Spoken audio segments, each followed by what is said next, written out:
Bueno, para esta última clase vamos a trabajar sobre el concepto de lo que son funciones, cuál es la importancia de las funciones, cómo se hace para llamar una función, una definición de esta, qué son argumentos, qué son parámetros, por qué la instrucción return, y vamos a hacer algunos ejercicios. ¿Listo? Primero que todo, las funciones viene del concepto matemático detallado de función, en donde nosotros establecemos una operación aritmética en donde X va a tener una repercusión sobre unas modificaciones realizadas sobre ella, ya sea suma, resta, multiplicación, división, potenciación, radicación, etcétera, etcétera, sobre las cuales vamos a tener un resultado. Y ese resultado es el que nos va a importar a nosotros, porque esa concepción de función es la que nos va a permitir a nosotros detallar que una función una función f, que va a recibir dos parámetros, x e y, como lo estamos viendo en este momento en pantalla, en color verde, van a detallar un procedimiento y se va a almacenar en ese valor z, en esa variable z, que es donde va a estar el resultado. Las funciones son comúnmente utilizadas en muchos lenguajes de programación, en muchas características adicionales, y ya hemos venido utilizando funciones a medida que hemos trabajado sobre ellas. Por ejemplo, la función len, la función print, abs, help, input, sum y range son funciones que ya hemos utilizado durante todo el transcurso del tag. Estas funciones detallan características particulares y son las que llamamos built-in functions. Son funciones que están detalladas dentro del esquema específico de Python, es decir, están disponibles en cualquier momento. Por ejemplo, la función len me detalla el largo de un objeto iterable. Input me permite hacer un string de datos, es decir, recibir una información desde un texto que yo escriba por el teclado. Abs me devuelve el valor absoluto. Print hace una impresión sobre la consola en la cual estamos trabajando, y así sucesivamente. Yo en este caso voy a hacer una composición de funciones, que eso lo hemos hecho durante el transcurso del tag, y es la función len se va a resolver de tal manera que me va a determinar el largo de A, y el largo de A es un número que denota la cantidad de argumentos o de objetos que hay almacenados dentro de una lista. En este caso tengo 3 objetos almacenados y me devuelve el valor 3. Y la función print va a escribir esos valores dentro de una lista. Vamos a correr este ejemplo. Este es el documento que ustedes tienen en el Classroom para que lo puedan utilizar conmigo al mismo tiempo. ¿Listo? Entonces acá me detalla 3. Él recibe el largo, que en este caso es 3, y lo pasa a una impresión. Los argumentos y el retorno de una función. Ejemplo con print y con len. Yo necesito unos argumentos, en este caso print necesita un texto, un objeto, datos, lo que sea. Y retorna un texto en consola en donde muestra los valores evaluados de estos argumentos. Len, por el contrario, necesita argumentos objetivos específicos, es decir, necesita secuencias o objetos iterables. Yo no le puedo utilizar objetos tipo, en este caso, tipo entero, tipo flotante, porque no va a detallar el largo de un objeto numérico, solamente permite secuencias, objetos iterables. Entonces hay limitantes sobre las funciones. En este caso, si el objeto no es iterable, va a detallar un error y nos va a mostrar que no corresponde sobre estas características. ¿Qué retorna? La longitud, el número de elementos de un objeto. Cuando definimos nuestra propia función de Python, es exactamente lo mismo. Llamará una función, llamará un espacio en memoria, en donde transferirá ese código, ese algoritmo que nosotros creamos, y va a tener un resultado, ya sea impresión, ya sea modificar, detallar, etcétera, etcétera. Cuando finaliza la función, esto es muy importante, vuelve a la ubicación en donde se llama la función. Por ejemplo, si yo hago esta llamada de esta doble función, él va a retornar cuando termine acá, a esta posición final, en esta línea 3. Lo que pasa es que como no tenemos más código, no tenemos más algoritmos, va a detallar el final de esa línea. Ahora, ¿cuál es la importancia de las funciones en Python? Las funciones resumen ese procedimiento de generar varios códigos que plantean o repiten la misma instrucción muchas veces. En otros lenguajes de programación se conocen como subrutinas, procedimientos, métodos o subprogramas. Nosotros acá en Python no, se detalla y se conocen como funciones y tienen unas características específicas. ¿Cuál es el final específico de una función?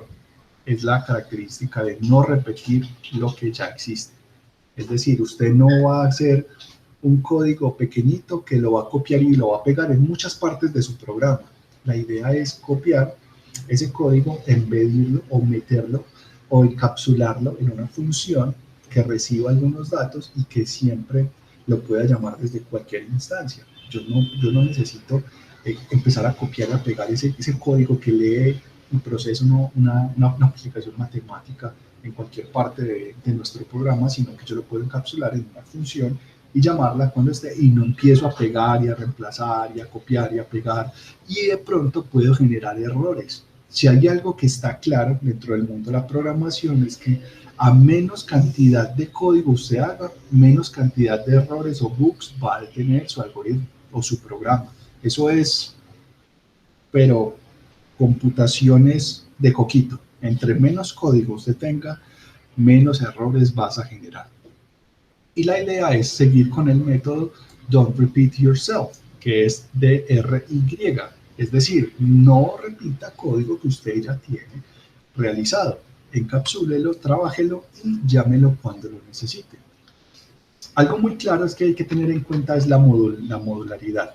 La modularidad permite dividir procesos complejos en pasos más pequeños. Y esos pasos más pequeños son pequeños submódulos que tienen, por ejemplo, en este aspecto, un programa que lee un archivo, procesa un contenido y luego escribe o guarda el proceso de salida.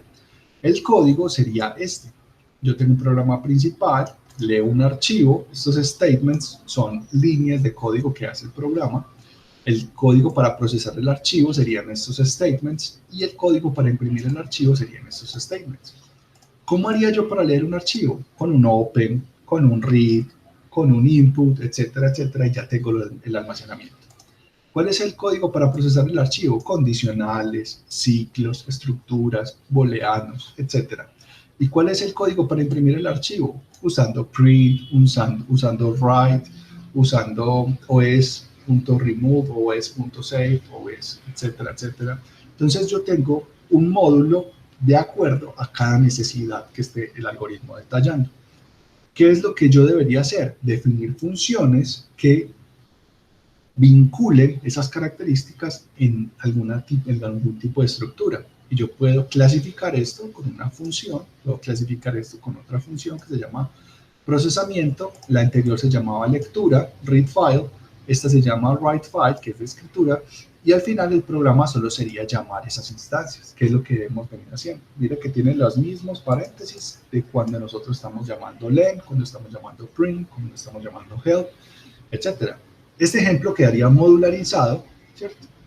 Y divide en secciones separadas las características del algoritmo, pero no soluciona el procedimiento específico del detalle de las funciones. ¿Por qué no lo soluciona? Porque en este caso, readFile detalla características específicas de lectura para un componente. No tenemos lo que vamos a ver acá, argumentos. No tenemos algo que detalle la modificación o la variación de esos archivos. Es decir, si yo entrego una lista, si yo entrego un vector, si yo entrego una tupla, si yo entrego un diccionario, si yo le entrego a usted un billete de 50, un billete de 1000, ¿usted qué hace? El programa no está diseñado en este momento para eso. Está diseñado para detallar paso a paso algo que no va a ser modificado, algo inmutable. Es decir, ese programa solo funciona en esa estructura y en ese código. Y las funciones permiten tener ciertas características, argumentos, parámetros que van a detallar sus cambios, sus modificaciones de acuerdo a estas características. ¿Qué es lo más importante que nosotros tenemos que tener en cuenta para una función? Son esas tareas que pueden replicarse. Algo muy sencillo. Si tuviéramos que detallar una actividad a realizar secuencialmente que pudiera implementarse diariamente, ¿cuál relacionarías con una función y por qué? Ejemplo, detallar el transporte diario del trabajo. Si yo tengo que levantarme todos los días y hacer un procedimiento de transporte, yo puedo tener varias opciones. Si yo estoy con el tiempo suficiente, para tomar el transporte público, yo espero el bus, espero el metro, espero algún transporte público que puede tomar algún tiempo en llegar al trabajo. Si yo no tengo tiempo, si mi variable de tiempo es limitada, entonces yo necesito velocidad y yo puedo coger un taxi, puedo coger un servicio de Uber, puedo coger un servicio específico y detallar las características para llegar a ese momento. Pero mire que yo tengo parámetros que pueden modificar esa estructura de mi algoritmo de llegar al trabajo todos los días. Dependiendo de qué, del tiempo, dependiendo de que si está lloviendo o no está lloviendo y yo no me quiero mojar, entonces yo puedo ir en mi transporte personal. Si yo tengo moto, entonces prefiero irme en taxi para no mojarme y solicito el taxi por una aplicación. Entonces yo tengo varios parámetros que van a afectar mi ejecución del algoritmo. Y eso es lo mismo que detallan las funciones, esa capacidad de adaptarse a los parámetros para poder tener un resultado detallado y consciente de cada uno de los objetos que yo recibo para ejecutarse. ¿Cómo hago para detallar una sintaxis de una función? Es decir, ¿cómo hago yo para crear una función en Python? Lo más importante es que yo tengo una palabra clave, un nombre de la función, argumentos o parámetros y unas instrucciones. Esa es mi estructura para crear una función. ¿Qué debo tener yo? La palabra clave def. Eso es incambiable. Siempre debo iniciar por def y espacio. ¿Qué sigue después de def? El nombre de la función. El nombre de la función no puede empezar por números, no puede tener espacios, etc. Como si fuera una variable. ¿Qué sigue? Entre paréntesis, yo puedo tener argumentos que van a estar separados por comas. Al final de ese encabezado de la función, es la cabeza, se le conoce como la cabeza de la función, vienen dos puntos. Luego de esos dos puntos, yo voy a tener un espacio tabulado y unas instrucciones. Esas instrucciones ahí va usted a tener condicionales, ciclos, asignaciones de memoria, lectura, llamadas, lo que usted quiera. Pero el caso es que usted debe tener alguna clasificación, alguna modificación, un detalle o alguna cosa. Si usted no escribe nada, le va a sacar un error. Acá está el componente y el detalle, un resumen de lo que les acabo de decir. El elemento final instrucciones se denomina el cuerpo de la función. Recuerden que este es el encabezado. El cuerpo de la función es ese bloque que va a detallar todas las características que ustedes tienen. ¿Cómo voy a hacer yo para llamar esa función? Es decir, yo necesito replicar las características que yo como programador desarrollo en ese bloque de código. En ese bloque de código yo voy a detallar lo que se llama el cuerpo de la función. Y allí es donde voy a especificar qué hago con los parámetros, qué hago con los datos, con las cositas, como si fuera una receta. Pero yo necesito ir a buscar esa receta y llamarla, es decir, ¿cómo voy a ejecutar ese algoritmo que está embedido en una función? Y es de la siguiente manera. Yo debo pasar el nombre de la función en una línea, abro paréntesis, si tengo argumentos debo especificarlos y si no los tengo debo dejarlo vacío y cerrar con paréntesis. Así estoy haciendo una llamada a una función. Solo con el nombre estoy haciendo la llamada a su ubicación de memoria. ¿Listo? ¿Cómo defino yo cómo corresponden esos parámetros, cómo se detallan? Eso lo vamos a ver más adelante. Mientras tanto, vamos a ejecutar el siguiente algoritmo. Yo defino la función f, no tiene argumentos, no tiene parámetros, termina en dos puntos. Se llama f, es una función porque tiene, abre y cierra paréntesis y tiene dos puntos y comienza con def. Esa función tiene un cuerpo que detalla s, que es igual a un texto que se llama en la función f. Y el resultado de esa función es imprimir la variable s. Tenemos un espacio y vamos a imprimir, antes de llamar a f, vamos a utilizar la función f y vamos a imprimir después de llamar a f. Ese algoritmo al ejecutarse, viene, imprime antes de llamar a f, que es esta línea, imprime la línea 5, luego él llama a la función, él debe volver a la línea 1, establecer estos parámetros, detallar cuál es lo que realmente realiza la función, en este caso es imprimir s, que es un texto que se llama en la función f, y pasa a la siguiente línea, que es después de llamar a f. Como podemos ver, tenemos los tres componentes, cada uno de ellos. Lo que acabo de escribir está detallado aquí línea por línea para que lo puedan leer o detallar cuando estén revisando este código o este texto. ¿Qué hace el programa principal? Lo siguiente, él imprime antes de llamar a f, luego cuando encuentra una función, él va y busca ese espacio de memoria en donde está la función. Esto refleja un espacio de memoria y dice S es igual a en la función F, porque esa es una instrucción del cuerpo de la función, y le dice, venga, es que imprímame S. Ah, listo, joven, le voy a imprimir S. Él imprime S en esta línea y después pasa a la línea siguiente. En esa línea siguiente me va a detallar después de llamar a F. Y es lo que vimos previamente acá, que es esto que está acá, pero de forma gráfica. Una función vacía, conocida como un stop, esas funciones stop son detalladas más que todo para pruebas unitarias, para posicionamientos temporales de datos, en donde yo puedo hacer que una función no haga nada y puedo detallar el procedimiento de otras funciones o de otras características del algoritmo que pueden ser útiles para mi proceso de revisión. En este caso yo uso la sentencia pass, ¿cierto?, para detallar que esa función no va a realizar ninguna actividad y que va a saltar. Esa función pass retorna un valor none. En este caso, vamos a hacer un ejemplo, que es este mismo de acá. Lo voy a copiar y lo voy a pegar. Y me va a devolver automáticamente un valor vacío. No va a hacer nada. Listo. Si yo le digo print df, me va a detallar, en este caso, el valor realmente que denota, que yo les había dicho que me retornaba none, que none es un valor que no retorna nada en Python. None es nada, y eso es lo que detalla Python sobre la función. Pero mire que si yo no detallo ese print, él no me va a ejecutar ninguna instancia de la función. El pass lo que realmente hace es, venga, usted está aquí quieto, déjelo quieto, no lo toque.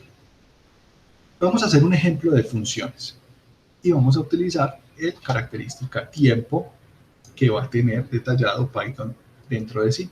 Yo voy a importar datetime de la librería o del módulo datetime y voy a importar Python time zone, PyTC o PyTZ, como lo conozcan o como le digan, que detalla la base de datos de horas o de zonas horarias que existen en el planeta Tierra, que existen en nuestra configuración. Nuestra zona horaria es América, Bogotá.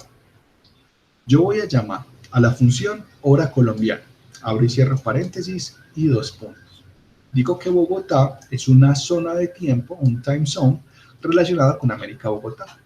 Es decir, llamo la función, le detallo un atributo y ese atributo va a ser América, Bogotá y me va a devolver el valor relacionado con Bogotá.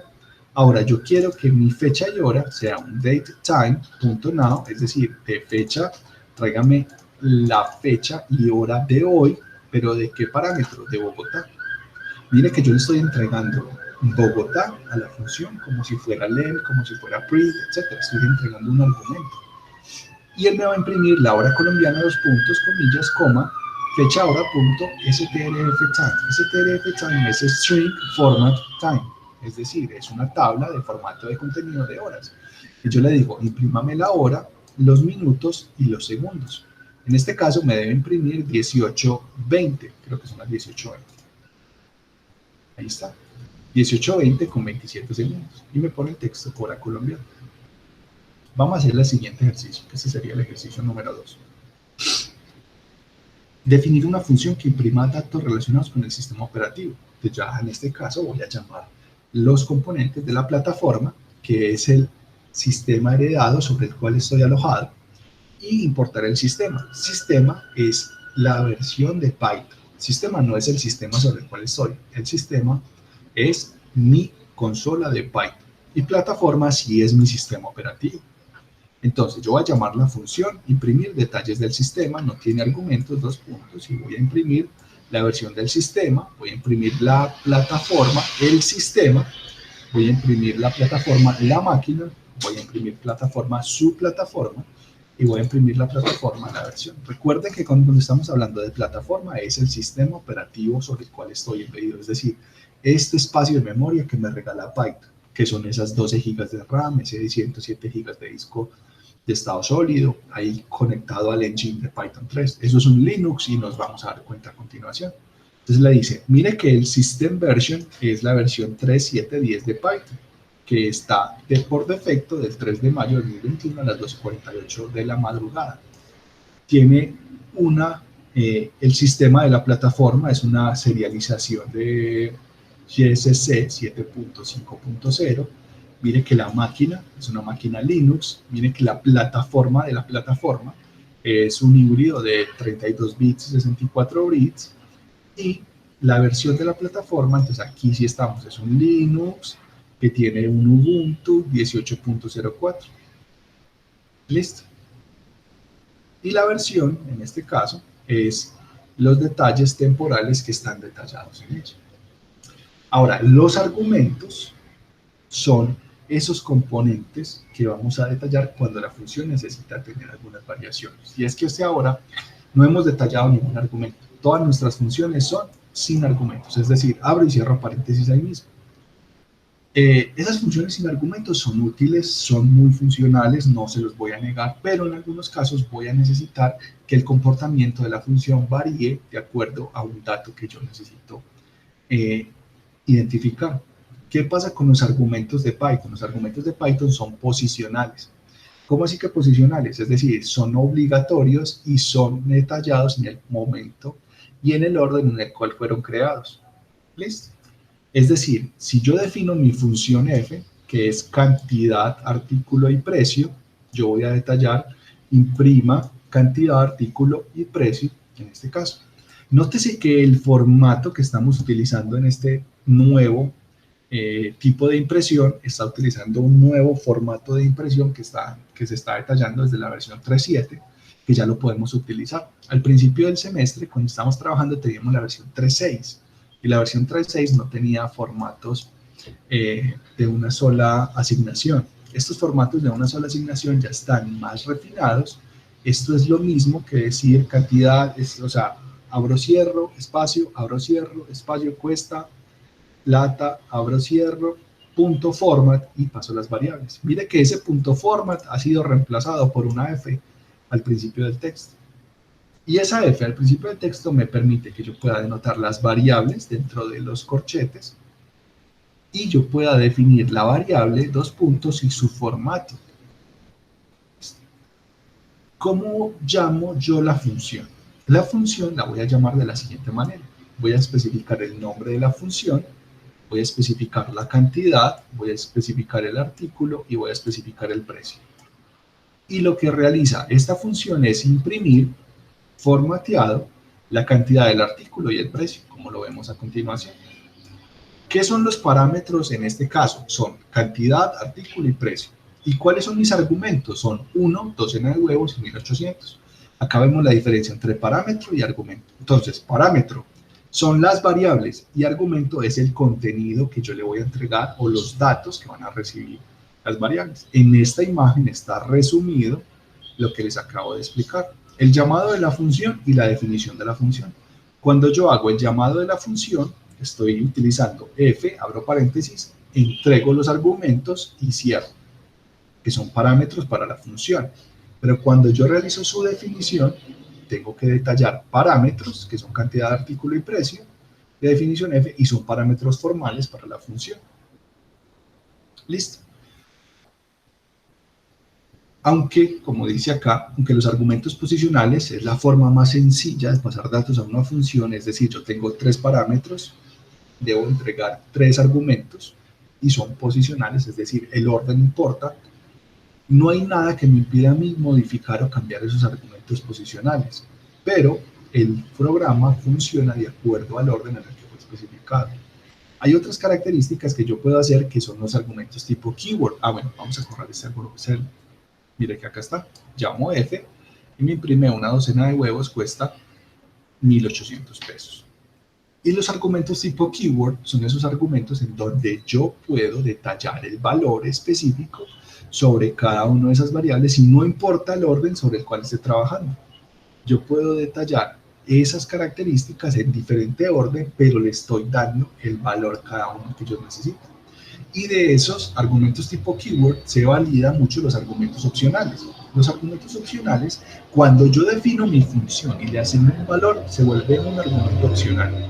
Y los argumentos opcionales se convierten en argumentos posicionales que detallan sus características con base en un valor predeterminado.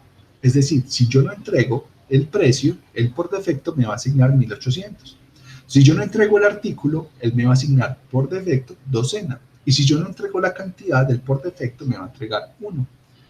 En este caso, cuando yo llamo la función f, él va a tomar cantidad, tiene por valor de efecto 1, artículo tiene por valor de efecto docena y precio tiene por valor de efecto 1800, entonces él identifica, yo no necesito parámetros, pues yo no necesito recibir argumentos porque mis parámetros todos son opcionales.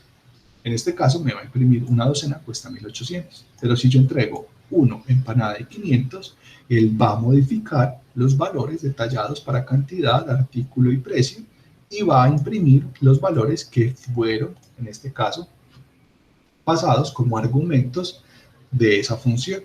Para cada uno de estos ejemplos vamos a ver lo siguiente. Yo voy a definir mi función f nuevamente con estos parámetros opcionales. Al estar como parámetros opcionales, yo voy a detallar lo siguiente y lo voy a hacer en orden. Voy a imprimir f. Me imprime una docena cuesta 1800. Muy bien. Voy a imprimir empanada. Imprime una docena cuesta y una empanada cuesta 500. Muy bien. ¿Qué pasa si yo entrego empanada de 500? Él va a asumir que empanada es cantidad, que artículo es 500 y que precio es 1800. Mire cómo entrega la impresión. Mire que los argumentos posicionales conservan su orden. Si yo omito argumentos, él va a interpretar que el primero que yo ingrese es el primer argumento, el segundo es el segundo, y si omito el tercero va a poner el valor por defecto. Entonces hay que tener mucho cuidado con los algoritmos posicionales. En este caso, él va a recibir que cantidad es 1, que artículo es empanada, y el precio se conserva por defecto en 1800. Por eso dice que una empanada cuesta 1800.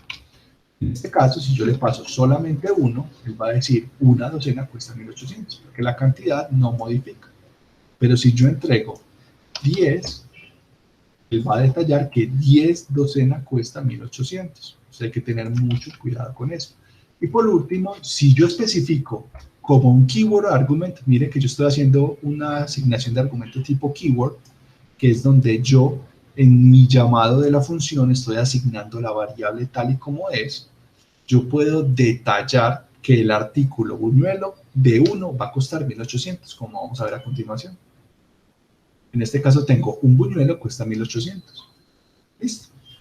Ahora, en resumen, los argumentos posicionales deben coincidir en orden y número con los argumentos declarados en la definición. Los argumentos tipo keyword deben coincidir con los parámetros declarados, pero pueden especificarse en un orden arbitrario. Es decir, se deben llamar igual, pero usted los puede poner en desorden. Y los parámetros predeterminados pueden omitir algunos argumentos cuando se llama la función, pero su orden afecta a su omisión. ¿Listo? Ahora, la instrucción return tiene una finalidad específica, y es que yo puedo detallar cuándo la función va a terminar. Y es muy importante saber cuándo la función va a terminar, porque si yo completo algún tipo de estructura algorítmica que detalle una proposición detallada, puedo decir que la función termine y no necesite hacer un montón de instrucciones adicionales. ¿Cuáles son las ventajas de utilizar la instrucción return? Esa instrucción return tiene, primero, inmediatamente termina la función y devuelve el control de la ejecución de la llamada. Es decir, va a terminar y devuelve la posición a la siguiente línea en donde fue llamada la función. Segundo, proporciona un mecanismo mediante el cual yo puedo devolver datos. Es decir, yo puedo encontrar que yo ingreso la edad de una persona y con esa edad yo puedo clasificar si es niño, adulto o está en la tercera edad. Y yo puedo retornar esa clasificación. Entonces mi función va a tener un sentido, un significado, que va a tener un resultado. Hasta el momento nuestras funciones lo que estaban haciendo era imprimir. Ya vamos a tener la capacidad de retornar datos. Yo puedo retornar un dato, 2 datos, 3 datos, los que yo quiera. El límite en este caso es la memoria RAM que tenga el computador. Ahora, esa función de declaración de retorno provoca la salida inmediata de la función, como lo vemos en el siguiente ejercicio. Yo defino f, imprimo arroz, yuca y luego ejecuto la cláusula return. En este caso, yo llamo f, me va a imprimir arroz, me va a imprimir yuca y va a terminar la función. Ahora, ¿qué pasa si yo establezco características diferentes sobre algún componente de una función? Por decir que si la función recibe un valor, en este caso vamos a tener este parámetro, y ese parámetro yo le voy a entregar un argumento que es -3, 105, 64. ¿Qué va a pasar? Si x es menor que 0, va a terminar la función. Si x es mayor que 100, va a terminar la función. Si no se cumple ninguna de estas características, perdón, si no se cumple ninguna de estas características, va a imprimir x. Mire que la función se denota de arriba hacia abajo, de izquierda a derecha, como todos los algoritmos que hemos trabajado hasta el momento. En este caso, x menor que 0 va a implicar que la función termina inmediatamente. X mayor que 100 va a implicar que la función termine inmediatamente. F de menos 3. En este caso, f de menos 3 va a recibir menos 3 como un argumento. Ese argumento lo voy a evaluar, menos 3 es menor que 0. Efectivamente, sí señor, ¿cómo está? ¿Usted es menor que 0? Sí, muchísimas gracias. La función retorna. Y cuando la función retorna, no pasa nada. No hace nada la función. Y por allá en el fondo va a retornar un non, que es una variable tipo nada, es decir, un vacío computacional que Python implementa para detallar cuando no hay una estructura detallada de retorno. Vamos a hacer 105. 105 pasa como parámetro, como argumento. 105 es menor que 0, no, falso. Vuelve y pregunta, 105 es mayor que 100, verdadero, retorna. En este caso no hace nada. Pero ahora con 64 vamos a averiguar. Tengo el argumento 64, 64 es menor que 0, falso. 64 es mayor que 100, falso. Entonces pasa e imprime x. ¿Cuánto vale x? 64. E imprime 64. Listo. Las dos primeras instrucciones van a detallar ese componente. Bueno, las dos condiciones, las dos instrucciones condicionales van a detallar una terminación directa de la función, sin necesidad de especificar ni detallar nada. Ahora, yo puedo tener múltiples condiciones que se deben cumplir para terminar la función. En este caso, si la condición 1 se cumple, mi función termina. Si la condición 2 se cumple, mi función termina. Si se cumple la condición 3, mi función termina. Y pasamos al proceso normal de la función. Es decir, si estas condiciones se cumplen, yo voy a terminar. ¿Cómo puedo utilizar yo eso? Es decir, si yo necesito revisar una condición específica, estoy en una tabla con datos, muchos datos, y yo pregunto, si encuentra un error, retorna. Y en este caso, yo identifico el non, y si hay un non, entonces debo detallar la corrección. O hagámoslo al revés. Si pregunto, en este caso, que si la tabla o el espacio de memoria está vacío, entonces ponga una clasificación de error y termine la función. Y hasta que no corrija esa condición, no puedo pasar a las siguientes instrucciones. Entonces hay muchas formas de detallar estas características. Vamos a hacer este ejemplo. Entonces mire que solo imprime 64, con menos 3 no imprime nada, con 105 no imprime nada, porque recuerden que return automáticamente cierra y finaliza la función. Pero si yo quiero retornar datos, yo puedo especificar una variable, un dato, un objeto después de la palabra return. Después de la palabra return y yo entrego un objeto, ese es el objeto que se va a detallar. Si yo tengo la función f que me va a retornar tamal y yo digo que es igual a la función, en este caso, si imprimo s, me va a imprimir la palabra tamal, porque tamal es el objeto de retorno, que en este caso es una cadena de texto, que está detallada sobre el objeto, sobre el parámetro, sobre la instrucción return. Aquí el valor de la expresión f en la línea 3 está mal, que se asigna a la variable s, como la vemos acá, en la línea 3. ¿Qué pasa? Que yo puedo establecer características sobre estos componentes. ¿Qué puede decir eso? Que una función puede volver cualquier tipo de objeto. Eso significa cualquier cosa usted puede retornar. Usted puede retornar objetos, cadenas, listas, tuplas, conjuntos, enteros, flotantes, cadenas de texto. Lo que usted quiera puede retornar. ¿Qué pasa? Que cuando usted devuelve el entorno de la llamada, va a devolver lo que se encuentra almacenado como retorno en esa función. Por ejemplo, el siguiente código va a devolver un diccionario. Entonces, ese diccionario va a ser detallado por la expresión de retorno y la función se convierte en un diccionario en este caso. Y yo puedo representar ese diccionario como f de c en la posición c. Miren que estoy haciendo una llamada por jar de ese diccionario para que me devuelva el valor de ese diccionario específico. Entonces yo tengo def de f, tengo la función f. Diga, retorna. ¿Qué retorna? Un diccionario. Miren que estoy creando un diccionario, como el constructor. Con A igual a 1, B igual a 2, C igual a 3. Entonces él dice, esta es su llave, este es su valor. Esta es su llave, este es su valor, este es su llave, este es su valor. Si yo llamo F, me va a imprimir llave, valor, llave, valor, llave, valor. Pero como F se convierte en un diccionario, porque F es mutable, F cambia de acuerdo al resultado que entrega, ese F yo puedo especificarlo como si fuera un diccionario. Y le voy a decir, venga, F en la posición C, que va a ser la llave C, me va a retornar 3. En el siguiente ejemplo vamos a devolver una cadena de texto. Vamos a devolver empanadas. Y como empanadas es una cadena de texto, F muta y se convierte en una cadena de texto. Y yo puedo decir que F y puedo hacer un slicing. Miren que yo estoy haciendo aquí, venga, F de la posición 4 a la 8 me va a imprimir solo la posición 4 a la 8 de ese retorno. Pero hay que tener mucho cuidado. Si yo retorno números y cadenas de texto y en algún momento retorno un número y le estoy haciendo un slicing a un rebanado, como estos que vemos acá, me va a sacar un error.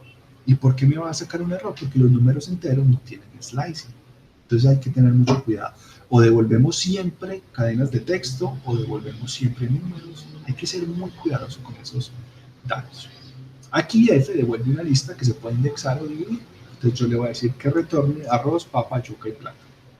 Como F muta y se transforma en una lista, yo puedo indexar esa lista como yo quiera. Y le voy a decir, venga, imprímame la posición 2 de F. Y me va a imprimir yuca porque arroz es la posición 0, papa es la posición 1 y yuca es la posición 2. Pero si yo le digo, venga, imprímame F desde el principio hasta el final, mire que son 2 puntos. Acuérdense que los 2 puntos indican la primera posición, el otro 2 puntos indica hasta qué posición, pero yo le estoy indicando que el ordenado, es decir, el paso sobre el cual yo voy a trabajar es invertido, que es -1. Eso ya lo vimos en la segunda sesión. Entonces ya nosotros conocemos ese tipo de características de indexado. Entonces él va a retornar la función, va a retornar esa lista, pero revertida. ¿Por qué? Porque le estoy diciendo, tráigamelos todos, que es la primera posición. Esta antes de estos primeros 2 puntos. Tráigamelos todos, pero desde el principio hasta el final. Miren que acá es como si yo dijera en esto inicio y fin, ¿cierto? Antes de los primeros 2 puntos es inicio, antes de los segundos 2 puntos es final. Y en último posicionamiento de una cadena de una sola dimensión me detalla el orden en el cual yo deseo detallar los objetos. Es decir, -1 me dice, venga, desde el final para adelante. Si yo no le pongo nada, lo dejo vacío, él va a imprimir el listado exactamente tal y como está. Ahora, yo puedo detallar varias variables separadas por coma. Y lo que hace la función es empaquetarlas. ¿Y cómo las empaqueta? Las empaqueta en una tupla. ¿Por qué en una tupla dirán ustedes? Y yo les diré, pues caramba, porque una tupla es inmutable y los resultados de una función, a no ser de que se especifique su resultado, se van a detallar en una tupla que tiene el beneficio de Python de ser inmutable. Al ser inmutable yo no los puedo modificar ni detallar y los puedo utilizar secuencialmente, iterablemente a lo largo de mi algoritmo. Entonces es relativamente conveniente. En este caso yo retorno arroz, papa, yuca y plátano y recuerden que una tupla se empaqueta o se desempaqueta. Al empaquetarla, él se convierte en un objeto iterable y yo la puedo desempaquetar al detallar la cantidad específica de variables sobre cuál está el objeto función que muta en una tupla y tiene 4 componentes y yo los asigno sobre 4 variables. Y puedo imprimir, en este caso, miren que estoy utilizando las nuevas estructuras de impresión de formato, que esto se va a volver muy popular de aquí en adelante para que se acuerden. Ya no es punto .format, sino que pongo una F al principio y detallo las variables en cada uno de los corchetes. Perdón, de las llaves. Entonces tengo A igual a la variable A, B igual a la variable B, C igual a la variable C, D igual a la variable D. Pero están desempaquetadas de la tupla que acabo de crear con la función F, que retorna esa tupla y que está detallada por las variables arroz, papa, yuca y plátano, que son de tipo cadena. Listo. Cuando no se proporciona ningún valor de retorno en la función Python, esta devuelve none, que era lo que habíamos visto ahorita. Ese valor none es lo mismo como una declaración de retorno, pero llega al final y especifica ese espacio vacío de memoria. Esto es muy importante. Non es falso evaluado en un contexto booleano. ¿Listo? Entonces es como si retornáramos falso en la función. Vamos a hacer los ejercicios que están descritos previamente. Entonces yo tengo la primera función, retorna tamal. Vamos a retornar un diccionario. Vamos a retornar en este caso C. En este caso tengo empanadas. La posición 4 a la 8 es nada, que es esta de acá. Tengo en este caso la lista, imprimo la posición 2 de la lista, imprimo la lista invertida. Tengo en este caso F, que me va a retornar una tupla, y esa tupla me va a detallar los valores específicos en cada una de esas posiciones. Vamos a imprimir en este caso non, porque la palabra return trae automáticamente non, y pass también trae en este caso non. Ahora viene lo sabroso, lo rico de esto, que son los ejercicios. ¿Listo? Vamos a hacer los ejercicios en este caso. El primer ejercicio, realizar una función que permite ingresar la calificación de un estudiante. Si la nota es mayor o igual a 3, imprimir aprobado. Vamos a hacer eso. ¿Qué necesitamos en este caso? A ver la ayuda del público. ¿Qué me dicen los estudiantes que están conectados a esta hora, que son los que realmente quieren aprender Python? ¿Qué necesitamos? Profe, una variable y un input. Listo, pero como nuestro input va a ser una función, vamos a ver primero la función. Vamos a clasificador de notas. Vamos a recibir una variable que se va a llamar nota.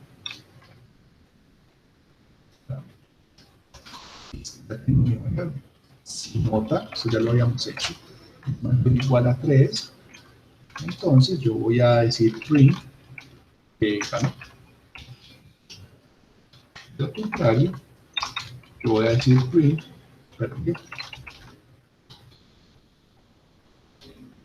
Ahora sí, ¿qué vale mi nota? Lo que decía la compañera, nota es igual, en este caso, a un float input.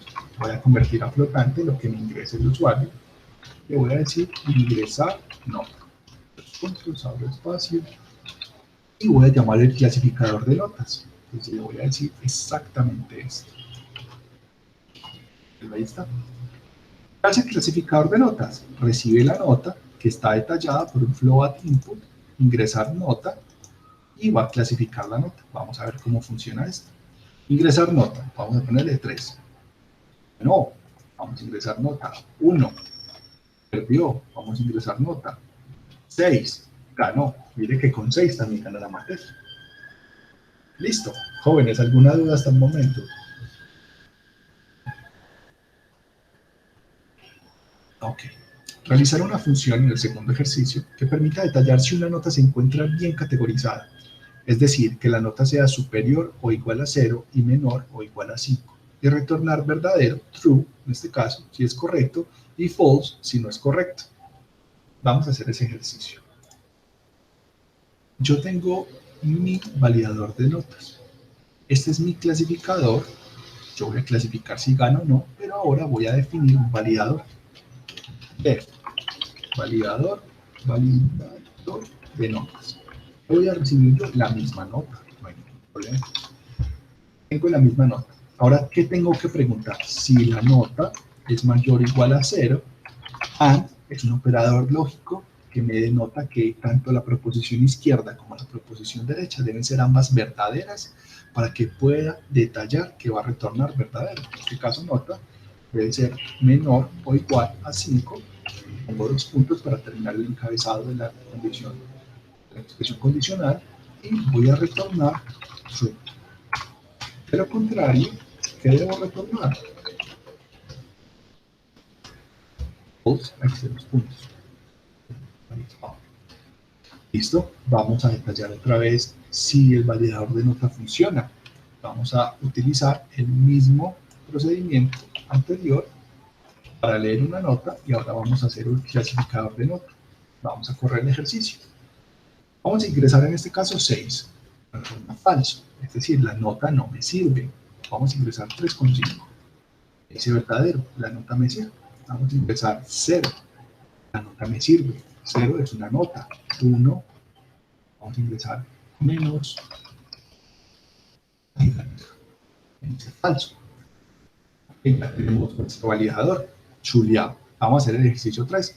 Realizar un algoritmo que permite utilizar las dos funciones previas para clasificar una nota y su validez. ¿Cómo haríamos este, jóvenes?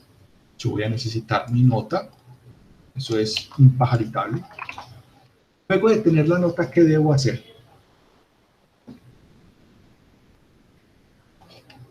Te los voy a pastelear. ¿Se recuerdan? Hola.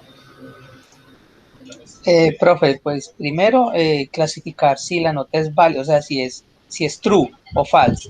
Y si es true, entonces ya aplicar si ganó o perdió. Perfecto. Muy bien, Juan Carlos. Vamos a hacer eso. ¿Se acuerdan ustedes cuando estamos viendo condicionales que la evaluación de una variable booleana condiciona el resultado de la expresión condicional? Vamos a hacer eso. En este caso, yo puedo detallar mi expresión booleana directamente en una condición. Y se acuerdan que yo les dije que las funciones mutan y se convierten como su retorno, ¿cierto? Entonces vamos a aprovecharnos de eso. Sí, entonces yo llamo la función. Mire que el validador de notas me devuelve falso o verdadero. Entonces, si el validador de notas, en este caso, él va y llama la nota, pues él recibe la nota y con el validador de notas se le evalúa si es falso o verdadero, y como la función muta, se convierte en falso o en verdadero, entonces él va a validar con instrucción condicional que si es falso o verdadero, ese resultado va a estar en el contexto de verdadero o en el contexto de falso. Entonces acá estoy, el resultado del validador de notas es igual a true. Si para true, yo puedo llamar en este caso a mi función clasificador de notas, que es esta de acá. Miren, ahí está. Yo puedo llamar el clasificador de notas y en este caso me imprimirá si es verdadero o falso. De lo contrario, ¿qué debo detallar de lo contrario? El resultado de la nota es igual a false. Por lo tanto, yo debo hacer una impresión. Le voy a decir print, en este caso, nota inválida. Inténtalo nuevamente. Vamos a correr el algoritmo. Vamos a ingresar una nota, 6. Nota inválida, inténtelo nuevamente. Oh, qué bien. Vamos a ingresar 3. Ya no. Vamos a ingresar 1. Perdió. Ahí está. Yo tengo una instrucción, es decir, recibo una nota, valido mi función, porque la función muta y retorna el estado de la función, es decir, su retorno, y voy a llamar el clasificador de notas. En ese caso, primero valido que la nota exista, perdón, que la nota esté correcta, y luego imprimo si ganó o perdió. ¿Listo? Vamos a hacer el ejercicio 4. Crear una función que reciba dos argumentos, el nombre y la edad de una persona, e imprima los valores. Ese sí es muy sencillo.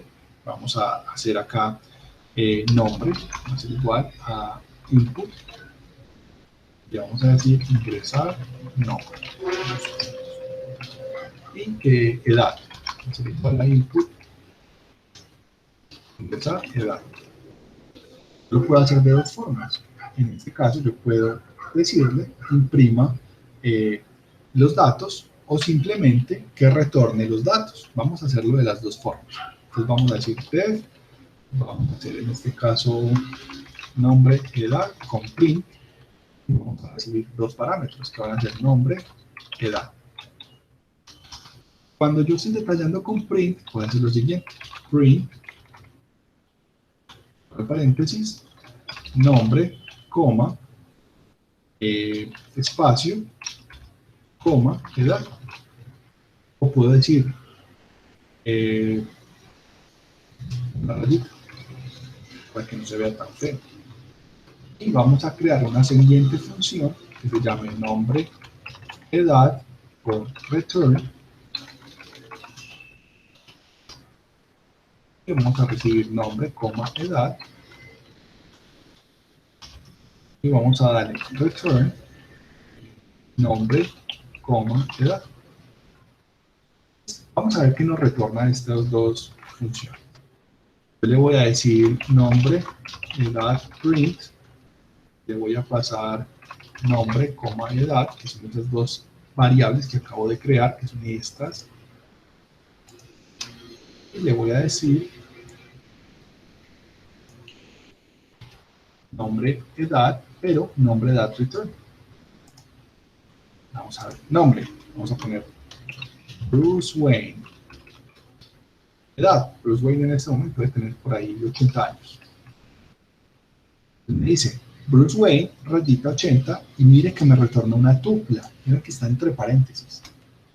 Entonces, si yo necesito que los datos estén separados mediante componentes, puedo utilizar return con dos variables y me genera una tupla. O si quiero un texto plano, también está, y yo puedo utilizar un split con la rayita y me funciona de todas maneras. Listo. Ejercicio 5. Crear una función llamada cálculo que acepte dos variables y retorne la suma y la resta absoluta de dichos valores. Detallar si los valores no son numéricos. Aquí les voy a enseñar algo nuevo, muy sabroso. Vamos a detallar primero, en este caso, la definición. Se va a llamar cálculo. Así nos dicen que se debe llamar. Vamos a recibir número 1 y vamos a recibir número 2. Ahora, ¿cómo valido yo que un número es entero o flotante al mismo tiempo? ¿Cómo creen ustedes que yo puedo validar que un número sea o entero o flotante? Porque esas son las dos características de números que tenemos en Python. Que sea entero o flotante al mismo tiempo.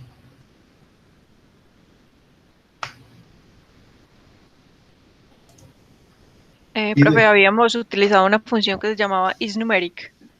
IsNumeric me retorna si es numérico, no si es flotante. Cuando el número es flotante me detalla error. Porque el flotante va a tener un punto de separación. Entonces, si yo utilizo, por ejemplo, en este caso, isNumeric, para un número cualquiera, yo le digo f es igual, estamos dando mucho f, a es igual a 3.5, yo le digo, si a.isNumeric, ¿qué me va a responder? ¿Ustedes qué creen?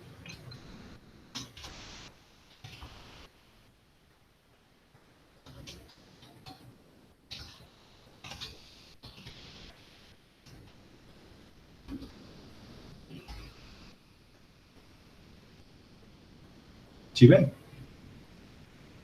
Mire, float no tiene un atributo isNumeric. Entonces, ¿qué tengo que hacer yo? Tengo que decir, venga, conviértame esto a texto, puedo hacer esto, detallar que fuera texto, y ahí sí correr. Me dice, no, ok. Mire que ese punto no es una secuencia de números enteros. Si yo le quito ese punto, sí me va a detallar que es numérico. Entonces ahí tenemos ese problema. Cuando los valores son flotantes, ¿cómo hacemos para detallar que sea numérico? Les tengo la solución. Hay otra función más chévere que se llama isInstance. Y la ventaja de isInstance es la siguiente. Voy a detallar acá. Sí. Si es instancia, entonces yo le voy a decir, mire que él me dice, venga, yo recibo un objeto. Listo. Entonces, ¿qué le voy a pasar yo como objeto? Le voy a decir, venga, recíbame el número 1. Hágale joven. Y en el segundo, él me dice, clase o tupla. Mire que me permite recibir clase o tupla. Yo pues entregámosle una tupla a este muchacho.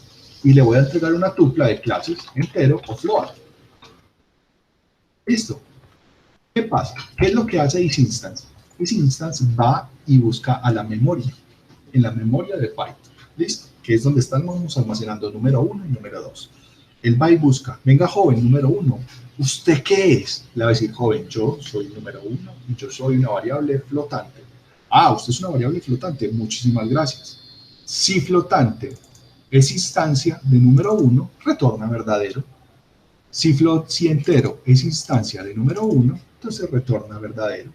¿Por qué? Porque Python muta esa variable a una instancia de la clase sobre la cual está asemejándose, por así decirlo. Entonces, si yo entrego números enteros, él me va a decir que es una instancia de números enteros. Si yo estoy entregando números flotantes, él me va a decir que es una instancia de números flotantes. Si estoy entregando cadenas de texto, él me va a decir que es una instancia de cadenas de texto. Entonces, yo me voy a aprovechar para validar con lectura de memoria, que es muchísimo más rápido que hacer un isNumeric, porque isNumeric va a iterar punto por punto cada uno de los componentes de esa variable y hasta que encuentre un punto, un detalle, una coma, un espacio, una letra, va a terminar. Pero si usted tiene 10 millones de registros y en el 10 millones uno tiene una letra, él va a iterar 10 millones de registros y en la última letra le va a dar falso. En cambio, con isInstance, él va a ir a la memoria y le va a decir, venga, joven, ¿usted cómo se guardó? Ah, yo me guardé como una letra, como una cadena de texto. Listo, joven, gracias. Y no tengo que leer todo ese millón de números para llegar que al final es una letra. Entonces, económicamente, por computación es más rápido y es más... sí, no, es más rápido. Es más rápido isInstance que cualquier otra característica en este caso. Y como ya sabemos que si es instance de número 1, yo puedo aplicarlo en un entorno lógico, porque también me va a servir para el número 2. Entonces, si número 1 y número 2 son enteros o flotantes, como dice por ahí, Collier, yo voy a decir que suma va a ser igual al número 1 más número 2, porque ya están como instancias de esos números. O sea, ya sabemos que son enteros o flotantes.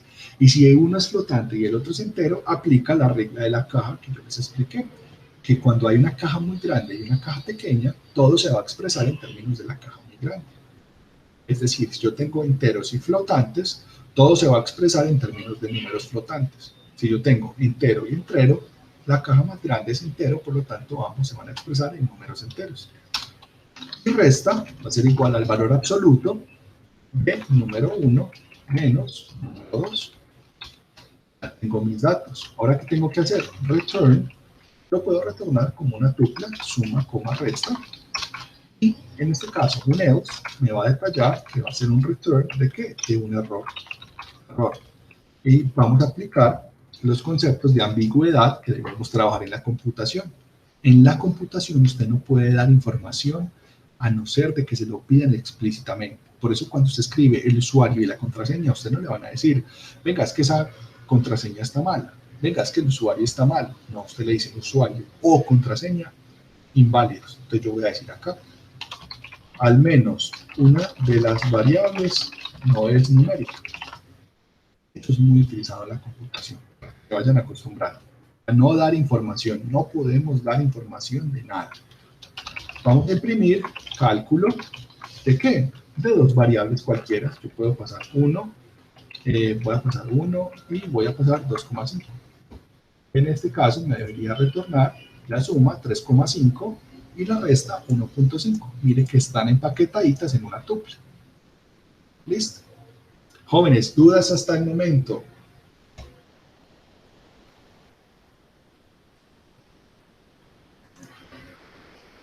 Ok, ejercicio número 6. Crear una función que reciba una lista o tupla y sume todos sus valores. Validar que reciba específicamente estos valores. Entonces vamos a validar que recibamos una tupla o una lista y vamos a validar que sume todos sus valores y vamos a retornar falso o error de si no cumple con que sea una tupla o una lista.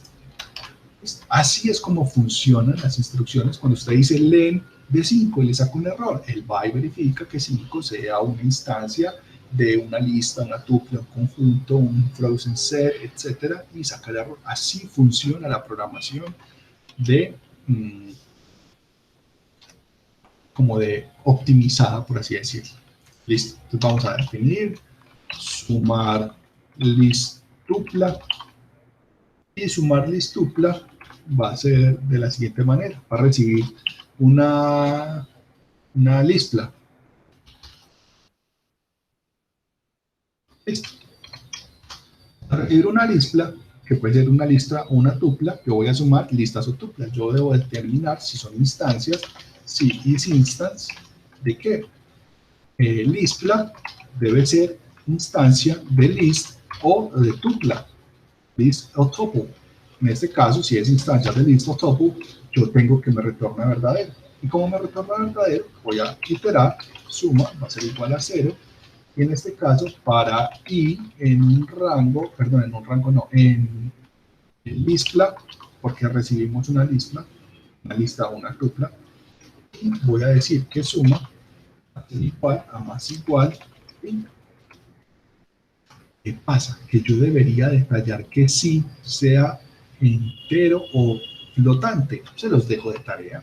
En este caso hay que validar que lista y tupla tenga solo elementos enteros o flotantes. Y en este caso, i corresponde con ese llamado de cada uno de sus componentes. Profesor, muchas gracias. Me tengo que ir a una clase de software seguro. Mañana termino la clase. Muchas gracias. No, con mucho gusto, Carlos Alberto. Que pases una feliz noche. Bueno, no, ya vamos a terminar. Profe, usted ya mandó lo de la asistencia. No, hoy no vamos a tener asistencia. Ya somos muy poquitos, ya solamente son los que terminamos el curso. Así es verdad. Listo, yo les cargo el video el día de hoy y ya con eso terminamos. Mañana no hay clase, porque el último contenido que era de funciones es cortico, entonces yo sabía que lo alcanzábamos a terminar en 2 horitas o en 1 horita y media máximo. Listo, entonces les agradezco mucho por llegar hasta el final, espero hayan utilizado y aprendido los conocimientos adquiridos en este curso. Me alegra mucho que estén acá y cualquier cosa me pueden escribir al correo o en el chat. Ustedes saben que pueden contar conmigo para lo que necesiten. Listo. Vamos a terminar el ejercicio. Ay, sí, nos vemos en julio. Les iba a contar, en julio vamos a hacer el TAP, que es la continuación de este, que es el de Introducción a Ciencia de Datos. Entonces vamos a ver unas cositas de simulación, vamos a ver unas cosas. Les pido paciencia. La primera parte del TAC va a ser un poquito ladrilluda porque necesitamos unos componentes muy fuertes de matemáticas, cálculo y estadística. Yo lo voy a hacer todo con Python. O sea, si vamos a necesitar calcular una varianza, la vamos a hacer con Python. Si vamos a necesitar de calcular la muestra o una hipótesis, lo vamos a hacer en Python. Es decir, todo va a ser programado. Va a ser un poquito ladrilludo, porque sí vamos a necesitar ver integrales, vamos a necesitar ver, en ese caso, derivadas, vamos a necesitar ver estadística propositiva y estadística, se me olvidó el nombre, dije propositiva por otra cosa. Vamos a ver estadística probabilística e inferencial, que es como que vamos a saber qué es una distribución exponencial, qué es una distribución binomial, qué es una distribución logarítmica, qué es una distribución triangular, todo este tipo, porque eso es la base de la ciencia de datos. La ciencia de datos es saber mucho de estadística, mucho de cálculo y aplicar modelos estadísticos y matemáticos bajo procesos computacionales y muchas condicionales por ahí guardadas. Eso es lo que es ciencia de datos. Entonces, en julio, el 27 de julio, si no estoy mal, empezamos el TAC. ¿Por qué el 27 de julio? Porque está siendo ofertado para posgrados y para pregrado. Entonces, ustedes van a estar en un ambiente súper chévere porque van a tener compañeros que van a ser de posgrado, de pregrado, de tecnología, etcétera, etcétera. Va a estar abierto a toda la comunidad académica de la IU Digital y va a estar orientado con la premisa de que ustedes ya saben Python. Igual la primera clase es un resumen súper compacto de Python, que van a ser 3 horas de solo Python, ya saben, vamos a hacer funciones, cálculos, matrices, de todo. Entonces, en ese caso, ahí les dejo esa tarea. Bueno, aquí usted puede utilizar validar, si en este caso la variable i is instance de entero y float para mejorar el algoritmo. Yo no lo voy a hacer porque lo vamos a hacer con mundo feliz. Y recuerden que en mundo feliz todas nuestras variables son de la misma forma. ¿Qué necesito hacer yo ahora? Retornar suma. ¿Listo? Voy a retornar suma. De lo contrario, debo retornar un error. Error no ha proporcionado una lista o tupla. ¿Listo? Vamos a hacer el ejercicio. Vamos a hacer una lista que va a ser igual a los números del 1 al 10 y una tupla que va a ser igual los números del 1 al 10. Y vamos a crear una cadena de texto. No, vamos a decir que cadena va a ser igual a 1, 2, 3, 4, 5, 6, 7, 8, 9, pero como texto. Le va a decir print, sumar listupla de lista. Y vamos a hacer lo mismo para tupla y para cadena. Me va a sacar un error, pues me va a sacar el error que está ahí en este dato. A decir, venga, 45, que es la suma, 45, que es la suma de la tupla, y ahora me va a decir error, no ha proporcionado una lista o una tupla. Listo. Vamos a hacer el siguiente ejercicio. Crear una función que reciba una cadena de texto e invierta su sentido. Ya lo hicimos por acá arriba. ¿Sí lo vieron? Con el -1, punto, punto, -1. Pero vamos a hacerlo en una función que nos quede guardado ahí para toda la eternidad. Y se los voy a hacer con un ciclo while que es mucho más hardcore. ¿Listo? Vamos a definir una variable, una función que se llama reverso.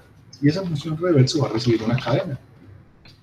La cadena va a detallar una cadena de texto. Yo puedo especificar que realmente sea una cadena. Yo puedo decir si cadena is instance de qué? De std. Y ya no hay ningún problema. Ya no necesito especificar que sea cadena, no, solamente cadena. Listo. Si cadena es instance de una cadena de texto, entonces yo puedo trabajar sobre esa cadena. Y voy a decir que texto cadena va a ser igual a una variable de texto vacía. El índice va a ser igual al largo de ¿qué? De cadena. Ahora con un ciclo while voy a decir que el índice debe ser mayor que 0. ¿Qué quiere decir eso? Que si mi índice es mayor que 0, en este caso vale lo que valga la distancia, bueno, la cantidad de elementos, caracteres que tenga la cadena de texto. Mientras esa cadena de texto sea superior a 0, él va a ejecutar estas instrucciones. Por lo tanto, yo debo detallar que el índice debe decrementar. Listo. Si yo dijera que el índice fuera mayor que, por ejemplo, que 0, debería incrementar los datos. Pero detallando muy bien que la inversión de los componentes debo empezar con el índice -1. Multiplicado por -1. ¿Listo? Pero esta es la forma sencilla de hacerlo. Ahora, ya tengo mi instrucción. Ahora ya tengo mi instrucción. ¿Qué tengo que hacer yo? Tengo que decir, venga, ¿cuál es la última posición de la cadena de texto? Es la posición del índice -1, porque la cadena comienza en 0 y va hasta largo -1. Entonces yo sé que largo -1 es la última posición de la cadena. Y voy a hacer que texto cadena sea igual a texto cadena, entonces yo puedo usar más igual, estoy añadiendo, a cadena de texto, que es esta cadena, ¿en qué? En la posición índice -1. Ahora, debo asegurarme que el ciclo termine en algún momento, por eso voy reduciendo el índice, y a medida que voy reduciendo el índice, voy devolviéndome en la cadena paso a paso, 1, 2, 3 posiciones hacia la izquierda. ¿Qué debo de retornar? Return texto cadena. Ahora lo que tengo que hacer es tener una variable para ser igual a una cadena de texto A, B, C, D, E, F, G, H, I, J, K, L, M, N, O, P, Q, R, S, T, U, W, X, Y, Z. Listo. Como nadie es capaz de decir el alfabeto al revés, entonces usted hace una función que le diga el alfabeto al revés. Usted dice, reverso, lo primo, es que de reverso, ¿qué le va a entregar? Variable, y vamos a correr esa función. ¡Ah! Me saca error. Invalid, sintaxis inválida, ¿por qué inválida? ¿Is instance? Ah, claro, esto no le entregué la... Tengo que entregarle cadena. Se me olvidó que tengo cadena y le puedo entregar un objeto o una tupla. Entonces le entregué la clase. Sí, se me había olvidado poner ahí. ¡Ah!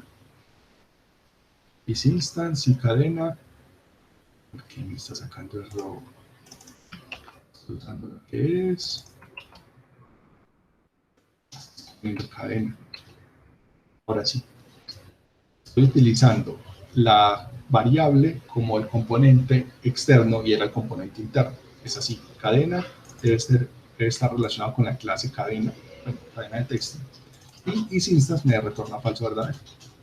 Ahora sí, miren, ahí está, qué hermoso. Me devuelve la lista invertida. ¿Listo? Vamos a hacer el ejercicio número 8. Crear una función que realice un clasificador de edades para personas de acuerdo a la siguiente tabla. Si el valor es de 0 a 5, bebé, de 6 a 12 niño, de 13 a 17 adolescente, de 18 a 50 adulto y mayor de 50 tercera edad. ¿Listo? Vamos a hacer el clasificador. Vamos a definir clasificador de humanoides. Abro, ¿y qué recibo? La edad solamente necesito la edad. Luego de tener la edad, yo voy a preguntar si isInstance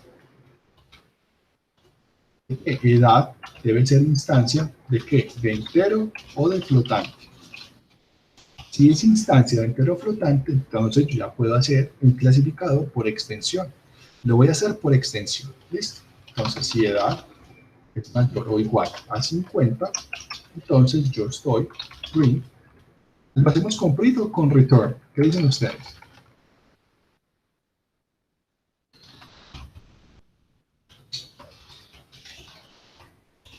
Lo voy a hacer con return. El edad es mayor o igual a 18 es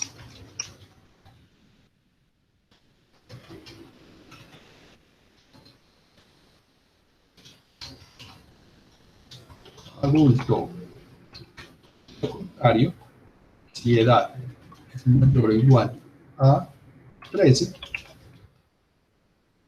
entonces va a ser adolescente. De lo contrario, edad es mayor o igual a 6, entonces es niño. Y else, bueno, no, el último el if, para validar que no sea edades negativas. Edad mayor o igual a 0, entonces es bebé. Ahora sí, de lo contrario, perdón, error, siempre pongan una coma después del error. ¿Por qué? Porque si usted está trabajando con procedimientos ágiles, usted recibe una cadena de texto y usted la puede partir fácilmente por comas. Entonces, al partirla por comas y traer la primera entrada, le va a detallar error y no va a tener que leer los otros componentes para guardar en memoria información que no necesita. Lo parte, trae el primer componente, si es error, retorna el error y de lo contrario, valida o hace las otras instrucciones. Esas son buenas prácticas de programación. ¿Listo? En este caso, error, coma, edad incorrecta. Ahora, de lo contrario, else, return, error, coma, no registra un número o no ingresa un número. ¿Listo? Vamos a decir un clasificador humanoides de un número cualquiera. Vamos a poner aquí 15. Adolescente. Ahora vamos a meter eso en un ciclo. Y in range de 100. Y vamos a decirle print clasificador humanoides de qué? De pi. Entonces nos debe salir, en este caso, mírenlo ahí. Entonces bebé, niño, adolescente, adulto, hasta que cumpla 50 y ahí sí tercera edad, hasta que llegue a 99. Listo. Vamos a hacerlo hasta 10. Que nos quede poquito. Ahí está, bebé y niño. Ejercicio número 9.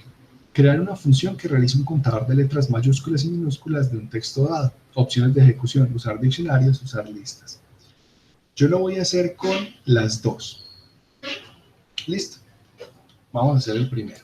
Entonces voy a poner acá, solución, con, esto es con listas. Ahora, def, mayús, minus, diccionario. Bueno, vamos a hacerlo con diccionario primero. Entonces recibo una S.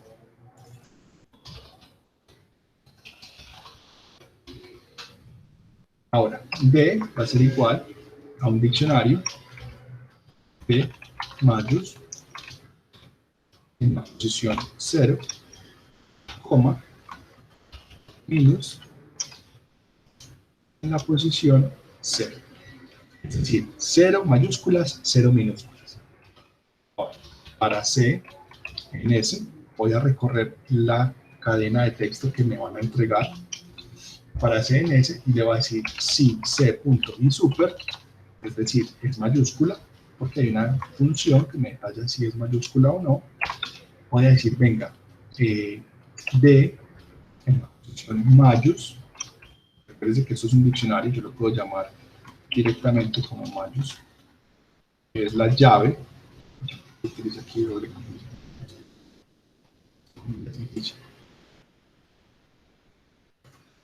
En la posición mayús más igual 1. Es decir, el valor de la llave mayús, increméntalo en una unidad. Ahora, el if c.isLower, o sea, es minúscula. ¿Qué creen que vamos a hacer? Que minus más igual 1. De lo contrario, un paso. Aquí sí me sirve el paso. ¿Por qué? Porque la función termina o salta su ejecución. Ahora, lo que necesito yo hacer internamente es imprimir print, en este caso, la cadena de texto es 2 puntos y voy a imprimir es print y voy a detallar en este caso la cantidad de mayúsculas. Cantidad de mayúsculas es 2 puntos y voy a detallar en este caso D en la posición mayús. Como ustedes ya saben, la cantidad de minúsculas es la misma. Pero acá minus. Vamos a llamar la función. Y le vamos a pasar una cadena de texto.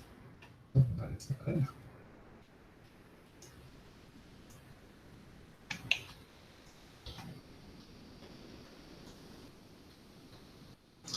Me dice, cadena de texto, crear una función que realice un contador de letras mayúsculas y minúsculas de un texto dado opciones de ejecución. Mire que tiene 2 mayúsculas, C y la O.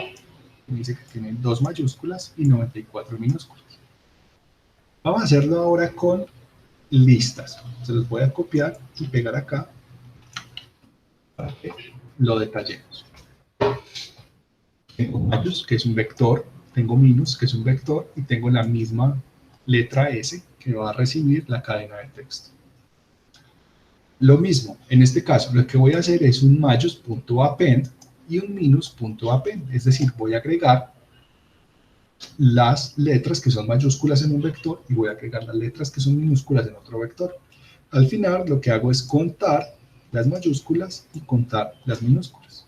Vamos a hacer ese ejemplo con la empanada y su gran amiga y su gran amigo, el buñuelo. Entonces tenemos, la cadena original es la empanada y su gran amigo el buñuelo, y la cantidad de mayúsculas es 10 y la cantidad de minúsculas es 21. ¿Listo? Listo. Vamos a hacer el ejercicio número 10. Determinar si un número ingresado es primo usando funciones. Vamos a hacer el ejercicio. Definir soy primo y vamos a recibir un número n. Ese número n va a ser un número específico detallado de tal manera que si es 1 es primo, 2 es primo, 3 es primo, 5 es primo, 7 es primo, si es 9 no es primo y así sucesivamente. Un número primo es aquel que es divisible por sí mismo y 1 únicamente. Entonces yo tengo que hacer un ciclo que recorra desde el 1 hasta el número y validar que el resultado del módulo de ese número sea igual, sea diferente de 0. Si es diferente de 0, toda esa iteración, entonces nuestro número es primo. De lo contrario, es no primo. Ahora, como sabemos que 1 y 2 son los primeros números primos, vamos a validar que si n es igual a 1, entonces vamos a retornar false. Si el if n es igual a 2, entonces return true, porque 2 es el primer número primo, porque es divisible por 1 y por sí mismo. En ese caso no vamos a contar 1 como primo. Y ahora, de lo contrario, aquí es donde tenemos el ciclo. Y ese ciclo va a ir desde 2 hasta n y vamos a verificar si ese iterador módulo de, en este caso de x, que es el que va a detallar, si n módulo de x es igual a 0, entonces vamos a retornar falso. De lo contrario, vamos a retornar verdadero. Entonces vamos a preguntar si n módulo de x es igual a 0, pero es que me estoy haciendo el ciclo, para x un rango de ¿qué? De 2 hasta n. Mire que n sabemos que es divisible por sí mismo, pero como va hasta n menos 1. ¿Listo? Porque acuérdense que el rango no toca el límite superior. Ahora, sí, ahora en este caso, n módulo de x, que es ese rango, va a ser 2, 3, 4, 5, 6, 7, etcétera, etcétera, etcétera, es igual a 0, entonces vamos a retornar falso, porque hay un número que es divisible por n diferente de 1 y sí mismo. De lo contrario, return. Entonces mire que estoy terminando la función. Acá termina la función. Si todo esto se ejecuta sin ningún problema, debo retornar verdadero. Si en algún momento pasa, retorna falso. Si en algún momento pasa, retorna falso. Perdón, retorna verdadero porque es primo y aquí retorna falso. Ahora vamos a llamar la función. Print soy primo de un número cualquiera, 9. Vamos a decir falso. Vamos a hacerlo con 11. Verdadero. Listo. Jóvenes, dudas, sugerencias, quejas, reclamos, mensajes, despedidas, amargas despedidas, dulces despedidas, tristes despedidas. Gratitud, profe. Con muchísimo gusto. Es con muchísimo gusto. Sí, pero fue muy interesante el curso. Espero les haya gustado mucho. Nos vemos en el próximo curso de Ciencia de Datos. Espero lo disfruten. ¿Qué pasa? Les quedan a ustedes todos estos collabs, todos estos notebooks. Todos estos notebooks los van a tener. Acuérdense, todos ellos son autocontenidos. Usted va a tener todo. Yo hice todo este compendio de datos para que ustedes tuvieran esa teoría. Entonces ahí tiene toda la teoría. Cuando usted esté perdido en alguna cosita de Python, ahí está. Entonces no es sino que los guarde, los identifique, los sepa trabajar. Aquí estamos en las clases, aquí les van a quedar en su tag de Python, el trabajo de clase, ahí están todos los notebooks. Estos 6 notebooks son para ustedes, los pueden compartir, no los pueden vender, los pueden compartir, regalar, prestar, lo que ustedes quieran, guardar, ahí están para ustedes, los pueden utilizar. Toda la teoría de Python está ahí.